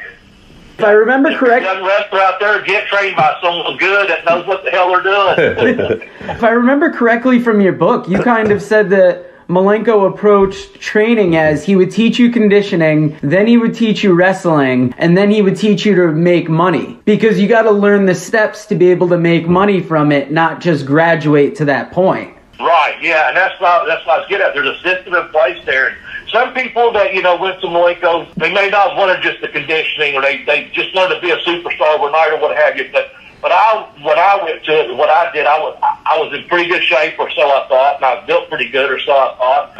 But I wasn't in wrestling condition, and I was like, oh, okay. And so we went out. I remember the first time I did it was with Sean Waltman. We'd done some Malenko, how you do these 10-on-1s. It was hot. It was August in Tampa, and you do like 10 Hindu squats, 1 push-up, and you build a ladder to where when you're done, you've done like 110 push-ups, 110 Hindu squats. But I basically signed up for the whole deal, because after my first time, like I said, I went down there, I had about 10 or 12 matches. He said, Bobby, we talked for a few minutes. He said, I want you to forget everything you think you know about professional wrestling and let me start you from square one. So when I signed up, I wanted everything from the conditioning to the wrestling to the, keep learning about getting bookings and then get myself booked out to different places, And because I got to travel all over the world, but the conditioning part, yeah. And again, I was kind of seeking out male approval, I guess, the father figure in Malenko, and I gyrated towards that. So I had no problem if he said, I know another buddy of mine, he said, I won't train you until you can do 500 straight Hindu squats, but who was a friend of mine, that was what Malenko prescribed to him, if you will. He started me even before that, because I could, it was all I could do to finish the 10-on-1s, which is for beginners. To where I got to where I could do 500 Hindu squats and do the 3-minute neck bridges and the 100 Hindu push-ups and all those different things, because I was conditioned to do that. It had nothing to do with weightlifting or running, or it was all geared towards wrestling. And then on a mat wrestling, you can be tough for this and that, but learning how to, an amateur wrestler, then also learning, so if it hook you down or lock you on, and kind of what you see nowadays with the MMA, a whole mixture of things, to where then you come up and start like, even though you ran the ropes and, you got to mess around with headlocks and hammerlocks and all that, switches and all the chain wrestling, then you started running ropes and adding spots, and I just kind of went from the bottom up. And I saw the people that come in, had a lot more experience, that started at another level, you know. It was great for me. I started, like I said, he asked me to start from square one, and I did, man. Before we move on from the Malenkos, one more thing I wanted to ask you. Any advice did you still get from to this day, whether it was in wrestling or in life, that you still use from the Malenkos? Because I know you talk about the Malenkoisms, and I'm just kind of curious. Yeah, curious about some stuff you maybe still keep. Yeah. Good question. Like, you know, he always says stuff like, you know, the eye is a mirror of your life. You know, just pay attention to what's going on around you. And then if you had an upper body injury, one of the things he would tell you is like overhead pulls. You know, that was the cure all for everything. You just pull down for lightweight. So he had all these different things. I'm trying to think of just. Oh man, if I think of something, I'll come back to it. I apologize. That's all right. I mean, you guys always worked out a lot and kept in shape too. I mean, my God, I'm sorry. Yeah, the workout. Thank you. It was on my tongue. Yeah, so he had a thing on his business card that said, "Life is movement, and movement is life." But yeah, so man, I just got fucked up just now.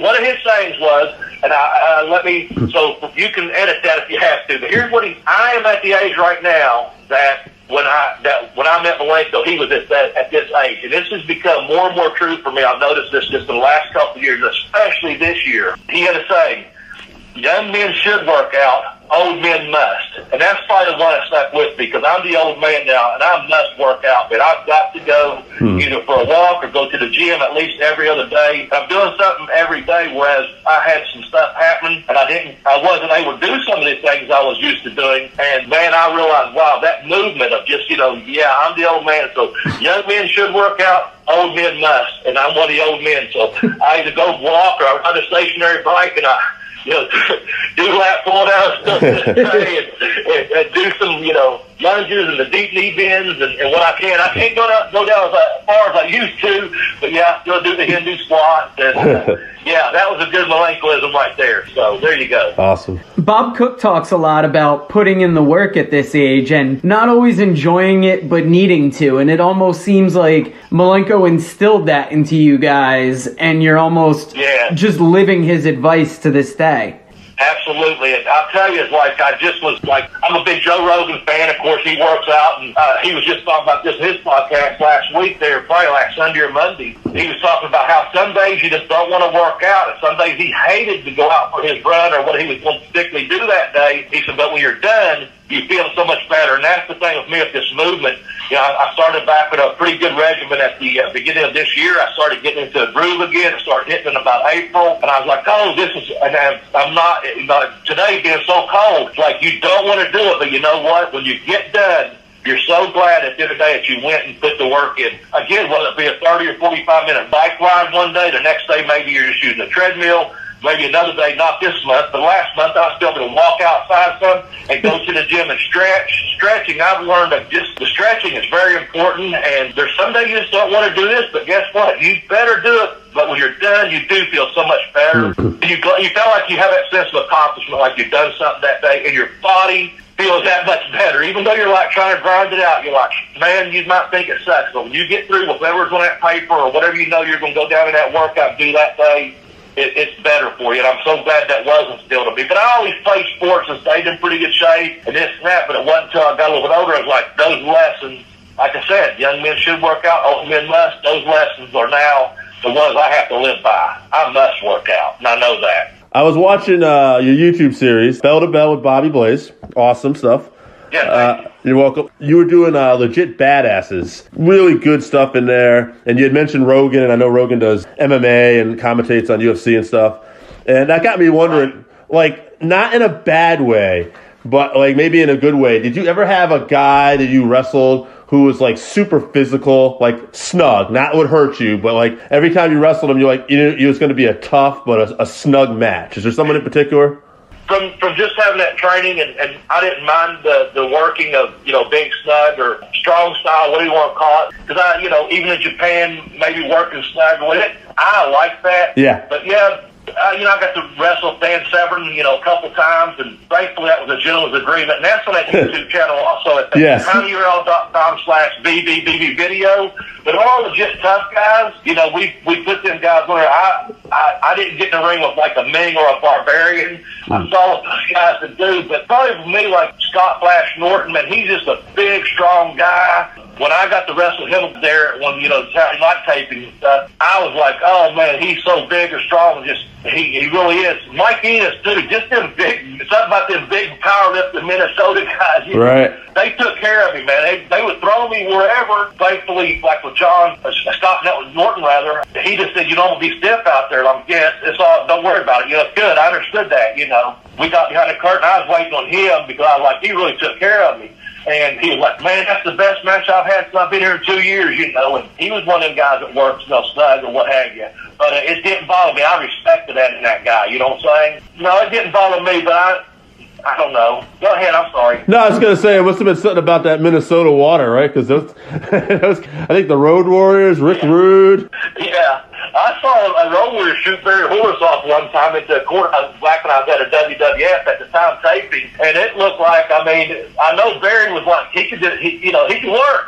He could take his own butt, but man, it looked like one of them shoved him so damn hard that it's going to just keep on going like the old cartoons where the ring ropes come out in 3D. I thought he was going out to the fucking front row just hitting the ropes they shot him off. It's that Minnesota water, I guess.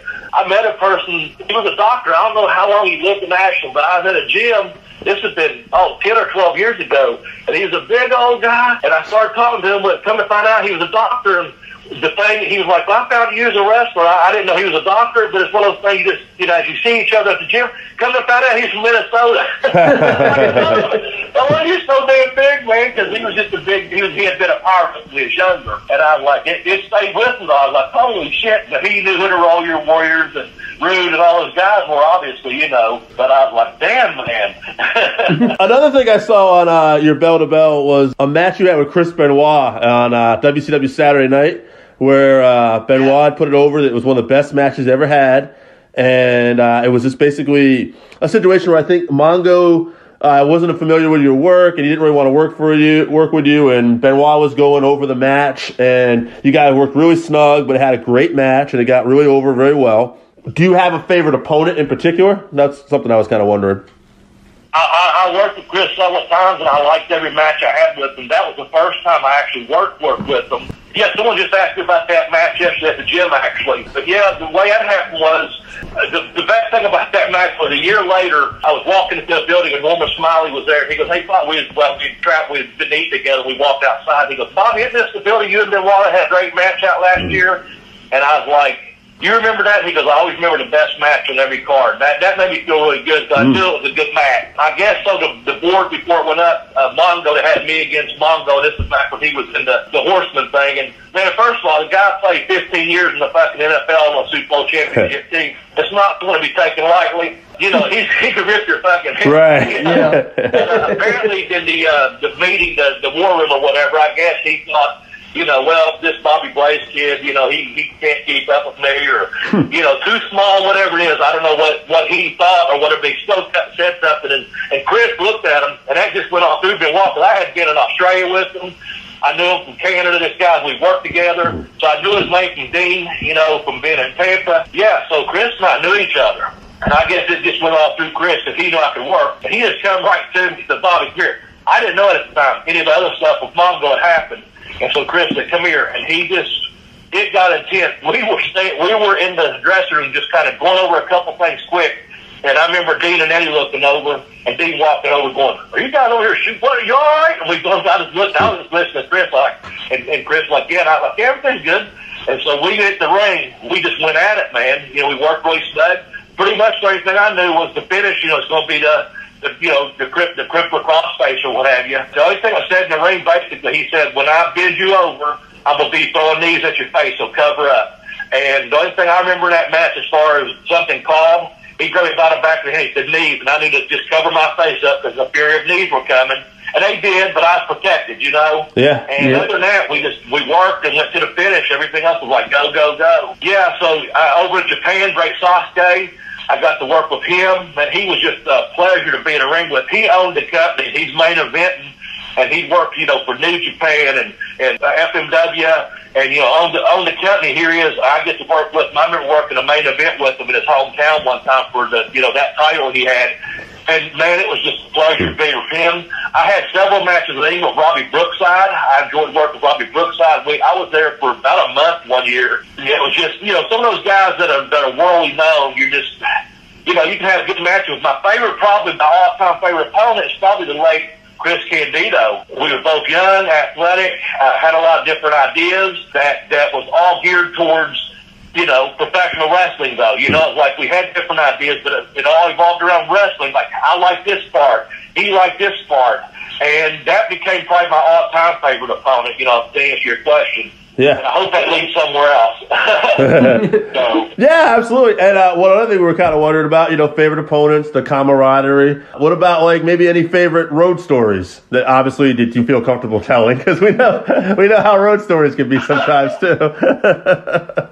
I don't know. Things happen sometimes out on the road, Yeah. Yeah, I could tell, there's the Suda shooter that, hit the other pot. Oh, yes. Suda. We were going to go there anyway. We could go there now. Okay, that's fine. I mean, that's kind of like, there was this. So, yeah, I don't know. I was over in Australia way back in the day, and whatever, but those things happen, whatever. And Sue, for the last 2 or 3 years, a friend of mine, Rod Hicks, he went to WrestleMania, or when he wrestled, Sue comes over. She's still a huge fan of professional wrestling. And Mania, I think the last 2 or 3 Manias, he sent me a picture of him and Sue together, and she goes, tell Bobby hello. Bobby, it's lovely to hear from you. Just via text, you might be standing right there. So shout out to her, but the character Sue the shooter, too. So I'm not trying to disrespect the human being, but, she's admittedly an open ring rat, back in the day. That was her deal. And so I know she did this interview and had this in a mainstream magazine of all the guys she had been with. So I was supposedly the last American or last guy she had been with, back in the day. And I'm like, I wasn't with you. It's a fucking blowjob. Don't count as a blowjob, whatever. But yeah.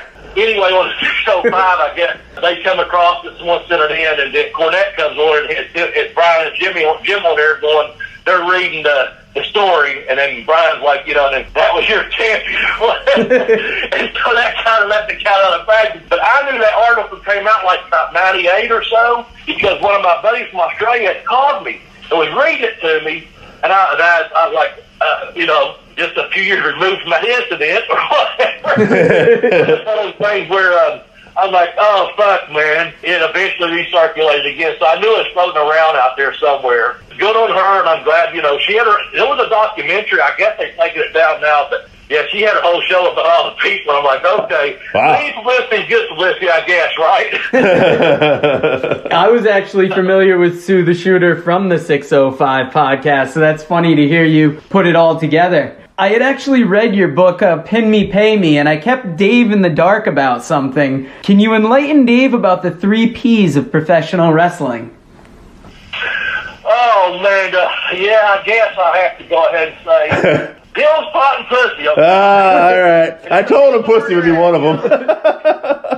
Well, you figure there's 3 Ps of professional wrestling, and I hope people do take that with a grain of salt, with all the tragedies and stuff that happen in professional wrestling. But, seriously, it's like there's a time it's like it's pills, pot, and pussy, and if you got time, pick up a pizza, bitch, kind of thing. So you can say the 4 Ps to throw a pizza in there.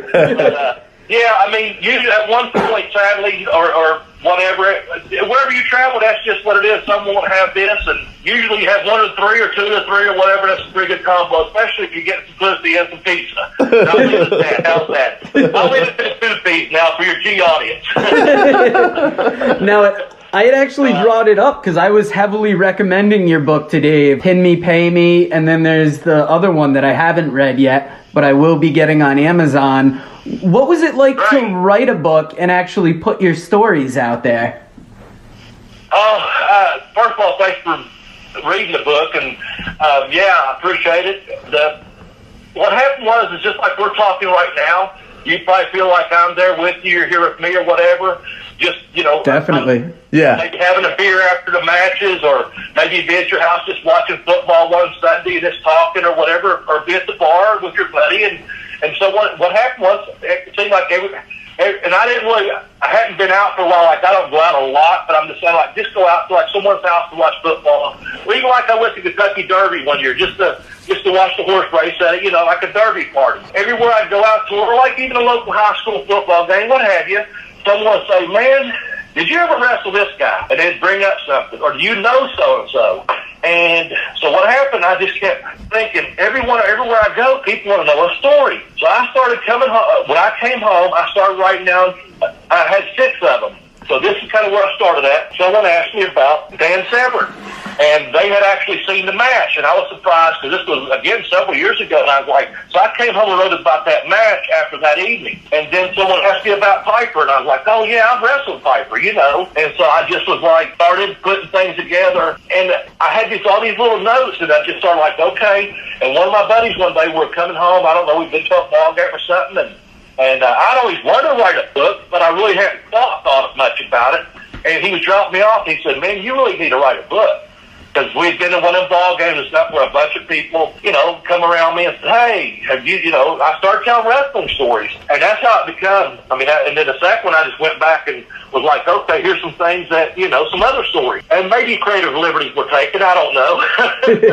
So my second book's called I Kicked Out on Tube, The Educational Wrestler, and it's available on Amazon. I appreciate anyone out there that gets a copy. Leave a review. I appreciate reviews. Good, bad, or indifferent. All reviews help independent authors.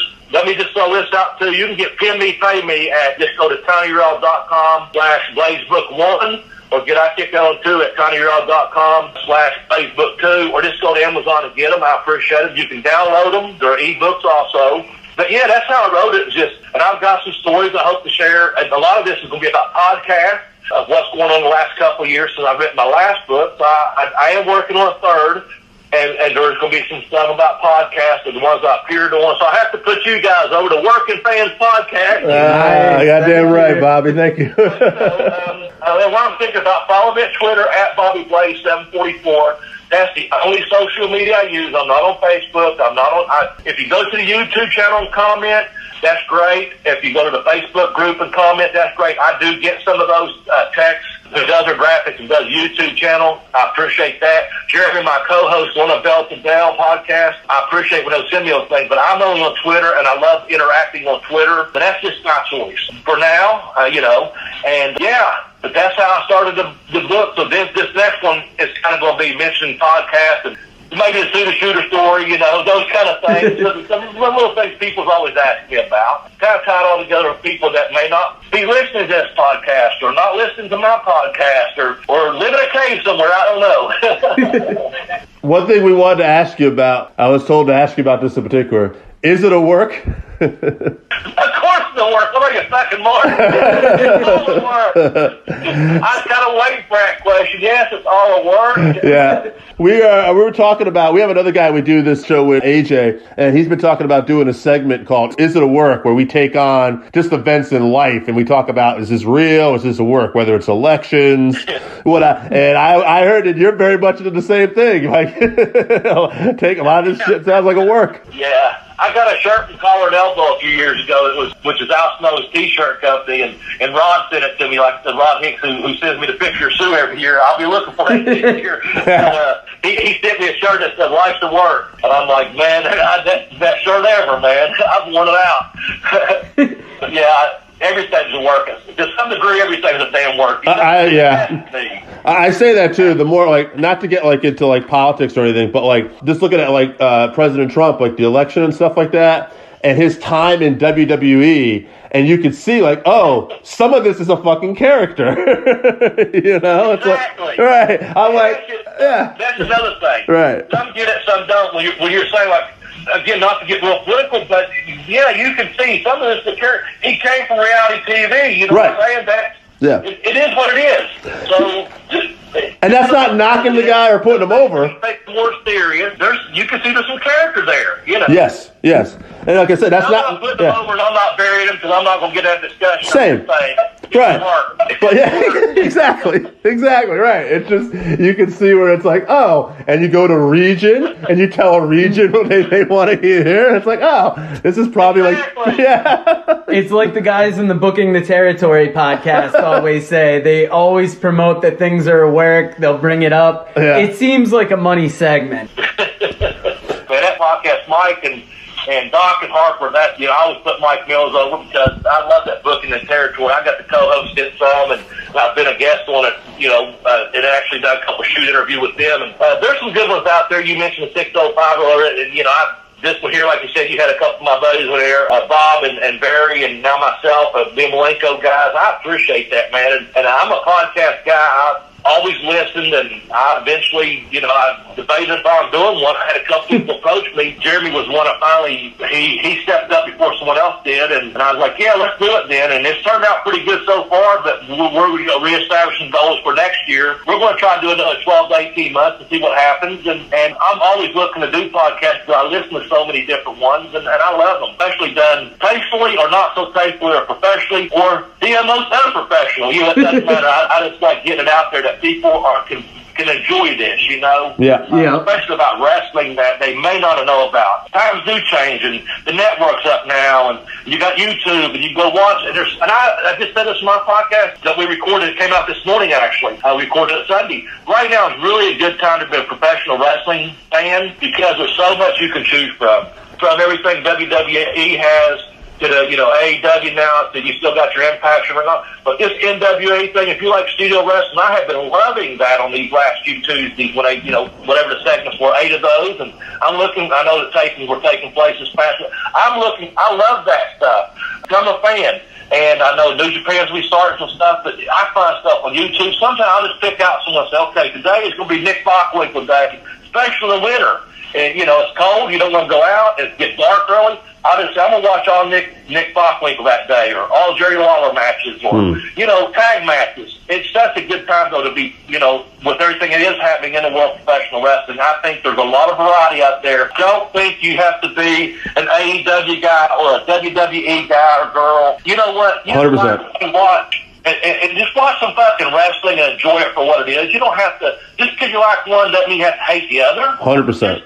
You know what? Don't watch that. If you don't like it, don't watch it. Watch what you like, because there's a lot more to choose from now. Exactly. Again, with the way it should be. Bobby, one other thing I want to just say, kind of more of a comment and maybe just get some feedback. We've been doing this podcast, and we've had maybe 14, 15 interviews. I don't know. So maybe not even that close. I would put about like 10 or so. Okay.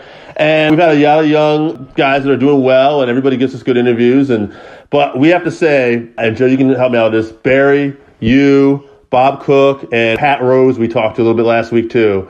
There's something about you older territory guys. Like, you are just the best at telling stories. Whatever reason it is, it just seems like you guys just really are very good at the art of storytelling. Well, thank you. I take that as a huge compliment, and I take that because I was a student of the game, and I'm a student of life. I observe a lot. I've always enjoyed watching people. Probably been never one to back down from asking a question like I just say, whatever people like their know, you just ask, and you learn. And then also because I was around a lot of great people to watch and learn from, to travel with, to be in a car with, to spend, weeks upon weeks on a Japanese tour bus with, and fortunately for me, I've been to Australia and South Africa and England and all over Canada and all over the United States. I mean, it's just, in Japan, of course, but I'm just saying it's just, I've been really blessed that way. And as someone, I use this on Send Me Pay Me on a book promo on my Twitter. I'll send this out sometimes. Someone will review, and they put Bobby Blayze, a natural storyteller. And it was another author from Houston that sent me the review, and I was like, man, that's really cool. So I kind of use that sometimes. I take it as a great compliment, but it's because I got to be around so many great people and learn from them, watch, observe, and listen. And it is what it is. I'm a good storyteller, I guess, if that's what you say, or another author tells me, so I'll take it, and thank you very much. No problem. One last thing I want to do before we'll get to promote again and wrap stuff up. One last question. We had down here that, something we never actually asked, even though it's kind of a simple question, is winning a belt. And even though obviously everything, as you know, you talk about being a work, but is there a certain pride in winning a championship, whether it's your first championship or that a company would pick that belt for you? If you take pride in what you do, absolutely, because, whether say we'll go to Smoky Mountain region when I work for that territory, and I think Jim Cornette has one of the greatest minds in professional wrestling, I think him and Kevin Sullivan's another one's got a great mind. But where I work for Jim, that's the thing, whether it be the junior heavyweight title or let's just go up to Smoky Mountain heavyweight title. Yeah, I've had titles here in Florida or little regional things, this and that, but it wasn't on a national or bigger scene, if you will. So the way I looked at it was this company, they took enough. They put trust in you. You're trying to make money together. You're working on an angle that's going to last X amount of weeks or months or maybe a year or what have you, and you're going to be the champion. So, yeah, I think I did, and I think many people have. I take pride in the fact that they have enough confidence, the booking, the booker or the booking crew or the office, they're giving you that nudge like, hey, here's the deal, man. This is where we're going to go with this. And you have the responsibility to carry that title, you know what I'm saying? Some people, don't need the title to get over, and then when you have that title, if you don't know how to carry yourself, it just buries you. But when you take pride in it and you carry yourself as a champion for that region or that territory, again, whether it be the TV title or a tag title, I think with any of them associated that, take pride in it, but also realize that the company has taken, an interest in you, not just, from your tryout match to being booked regular to being a TV star or whatever. They're like putting their stock in you to carry that title in their territory. And obviously it's to make money and, to carry out one of the main character lines and also main TV lines and main house show. You're the one they're drawing money off of. So you damn sure better take pride that, hey, this is what I've got to do for the next 6, 8 weeks, months, whatever it may be. And, I think it's very important. I think, sometimes titles do get watered down or what have you, but I think any time that one of the major people in influences in professional wrestling that's been a champion, those people have taken pride. They understand what it means to be on top. They've worked hard to get there, and they deserve that spot. Whether the fans like them or hate them, because that's another good thing. You have your villains, your heels, or your baby face and good guys. That's they're out there drawing money from your angles, So yeah, I think so. Bobby, before I let you go, you're really a master at promoting too, but is there anything else you want to promote or get the word out again about stuff you're working on or doing? Hit me up at Twitter. I'm at Bobby Blayze 744. I love hearing from everyone. If you're first-time listener or haven't read my book, I encourage you to go out and get one. 2 people yesterday left me some really nice little things on my Twitter account that really meant a lot. But yeah, I'll get back to you on those, especially concerning my book. I do help some younger guys out from time to time. I want to see guys, just watching them and giving them advice. Maybe I'll watch their matches or what have you. But yeah, I got the YouTube channel with Tex and Jeremy, and that's at tinyurl.com/BBBB video. But basically, you just go to YouTube and type in a Bobby Blayze podcast, and you'll find some video on there. Really some good stuff, I think, because they do such a good job of me telling the stories with Jeremy asking the questions and blending in and Tex doing the graphics. Yeah, so hit us up there, or again, just get one of my books, and if you have one, I appreciate you getting it, and I appreciate reviews. And man, I don't know when this is going to drop, but sometime in the next few weeks it's going to be a whole new year. So hey, you know what? Just like I said on my podcast, if you're listening to this podcast right now, the Working Fans Podcast, then Happy New Year to you. And we know you can listen to other podcasts, but thanks for taking the time to listen to this one, man. I mean, hey, I love podcasts myself, and I'll be listening. So, oh, goddamn, Bobby, you're the man. Thank you very much, Bobby. No, you're welcome. Thank you. Hey, thank you all very, very much. Appreciate it. And Bobby, I'm going to mess. Fucking greetings and Happy New Year. Appreciate y'all just having me on. No, man, we appreciate you being on. Thank you so much, man. Hey, thanks for coming on again. This is the interview I was least worried about, because it was like we were a friend was calling us, and we were just catching up with him. And I want to thank you for that very much. Very cool. I'm glad I made you feel that way. So that's the way it should be, man. That's all good. All good. I appreciate it. Thank you very much, Bobby. Have a nice Christmas and Happy New Year. Same to you guys. Thank you very much. If you're listening to this podcast right now, the Working Fans Podcast, then Happy New Year to you. And we know you can listen to other podcasts, but thanks for taking the time to listen to this one, man. I mean, hey, I love podcasts myself, and I'll be listening. So. All right, so that wraps us up for this week. Thank you again for listening to the Working Fans Podcast. So as always, you can find us on Twitter at FansWorking. Our Facebook page is Working Fans Wrestling Pod. We have email where you can reach out to us and let us know what you think also. That's workingfanswrestlingpod@gmail.com. Follow us on Instagram, workingfanswrestling_pod. And then as always, please continue to listen to us on Anchor.fm, Google Podcasts, Spotify, Breaker, Overcast, Pocket Cast, Radio Public, all your major platforms. If you're following us on Apple Podcasts, which we are also on now, and YouTube, please make sure you subscribe and give us a 5-star rating. It helps us bring you these podcasts where we get to talk to you and talk with you every